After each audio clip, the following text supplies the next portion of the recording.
Located in Assam, Kaziranga National Park is a UNESCO World Heritage Site famous for harboring the world's largest population of the great Indian one-horned rhinoceros.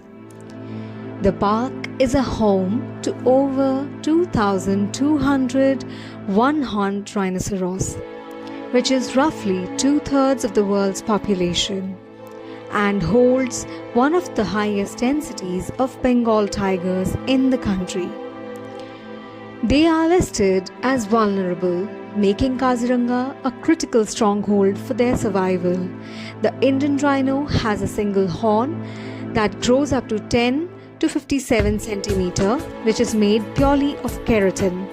They are excellent swimmers and have good hearing and smell but poor eyesight.